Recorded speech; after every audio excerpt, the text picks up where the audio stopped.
সম্মানিত দ্বীনী ভাই ও বোনেরা, আমরা নিজেরা এবং আমাদের সন্তানরা অসুস্থ থাকে, তো আল্লাহ সুবহানাহু ওয়া তাআলা কোরআনে মাজিদে 60টি আয়াত নাজিল করেছেন, যে 60টা আয়াতকে বলা হয় আয়াতুশ শিফা। কেউ কেউ বলেছেন 6টি আয়াত।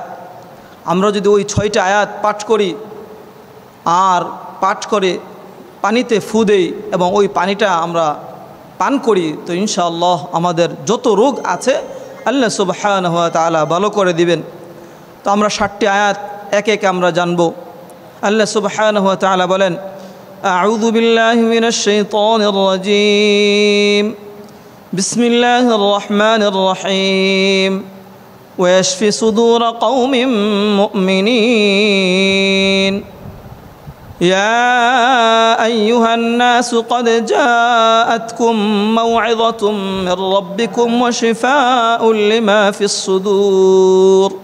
দুইটা পড়া হয়ে গেছে। 3 নম্বরটা, يخرج من بطونها شراب مختلف ألوانه فيه شفاء للناس।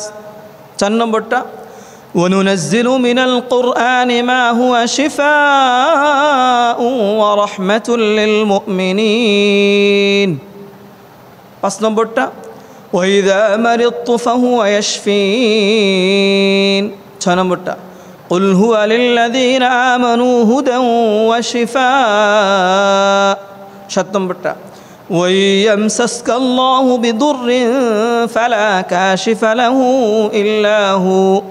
এই 6টা আয়াত যদি আমরা পড়ে পানিতে ফু দেয়া খাই, ইনশাআল্লাহ আমাদের যেই কোনো অসুস্থতা আল্লাহ মাফ করে দিবেন। আল্লাহ সুবহানাহু ওয়া তাআলা আমাদের সকলকে আমল করার মতো তৌফিক দান করুক।